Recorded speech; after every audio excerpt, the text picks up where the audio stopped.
الآخرة حسنة وقنا عذاب النار وقنا عذاب النار رب العالمين تعالى على خير خلقه محمد وآله وصحبه أجمعين برحمتك يا أرحم الراحمين. प्रोग्राम जा पंजल सांगी साहब, जाम जमाली साहब, डॉक्टर सफदर अली अब्बासी साहब, साईं गुलाम वेठल समूरा साफ़ी दोस्त ऐं ॿिया सियासी समाजी दोस्त सभिनि जी महिरबानी उन्हनि जो शुक्रिया। आगाज़ आहे जेको हिकिड़ी प्रेस्टिजियस जेका क्लब आहे वाशिम पठान साहब जी सूरत में उन्हनि हिकिड़ी प्रेस्टिजियस असांजी क्लब आहे सां लाॻापियल जेके दोस्त वेठा आहिनि उन्हनि सभिनी जी बि महिरबानी। अॼु हिते बि मां सम्झां थो भाई साहब जन खे यादि करणु हिकिड़ो मुंहिंजे लाइ हिकिड़ो तकलीफ़ ते मरहलो बि आहे जो बाबा जी मां पहिरें ॾींहं ते जीअं बाबा उते अस्पताल में रज़ा कई घर ते पहुतासीं कराची त मां पंहिंजे नंढे भाउ काज़म ख़ान खे सफदर खे इहा ई ॻाल्हि कयमि त बाबा हिकिड़ी जेका छांव हुया उहा छांव असांजी ख़तमु थी वई। त भाई साहब जन जी जेका घण रुखी शख़्सियत हुई, भाई साहब हिकिड़ो मां सम्झां थो त न वॾेरो न सरदार हो न सियासतदान हो, वो हिकिड़ो फ़क़ीर ऐं दरवेश हुयो। भाई साहब जी जेका तबियत हुई न सिर्फ़ु असांजे घर में जीअं चाचा मां खे हिकिड़ो त मां माज़रत बि कयां थो अदा मुर्ज़ा खे ज़फ़र भाउ खे इहो ॿुधायो उन ई ॾींहुं त अञा इलाही दोस्त सॼे वधीक एतिरो घणो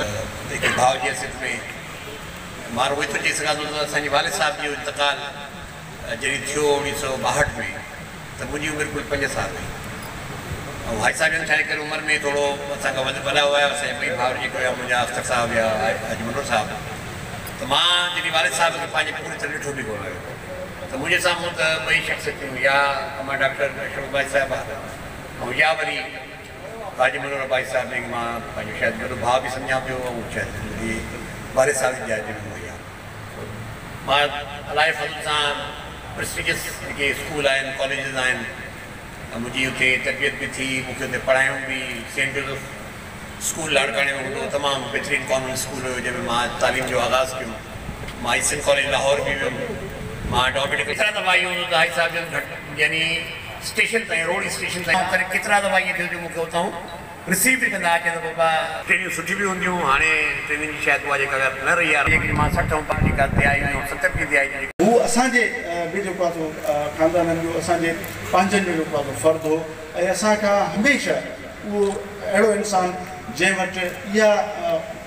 जेको आहे सो कॉन्सेप्ट या इहो ख़्यालु या इहा ॻाल्हि न हूंदी त हीउ जेको माण्हू आहे हिन शायदि मूंखे कॾहिं तकलीफ़ ॾिनी आहे। कॾहिं तकरारी न रही, नंढनि वॾनि सां हिकु जहिड़ो नज़र आयो, मर्यादार इंसानु हुयो।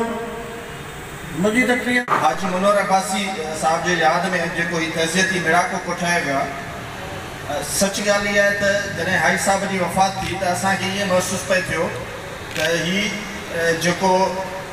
मतिलबु हुनजी जेका फोतगी थी आहे या हुनजे कोठ जे अंदरि आहे, पर सॼे शहर में बि हुनजी ईअं महसूसु थियो या जिन माण्हुनि सां ॻाल्हि ॿोल थी त उहे सभु माण्हू तमामु वॾे हिकिड़े सदमे में हुया। जेके शफ़ाफ़ सियासी जेके ख़िदमतूं उहे विसारण जहिड़ियूं न आहिनि। हाजी साहिब जहिड़ा माण्हू शरीफ़ नफ़्स माण्हू उहे सदन में पैदा थींदा आहिनि। ऐं अॼुकल्ह मां ॾिसां थो थोरा ई वॾेरा जेकॾहिं उभरनि था, को हिकिड़ो दफ़ो MP थियनि था त उहे पाण खे अलाए छा था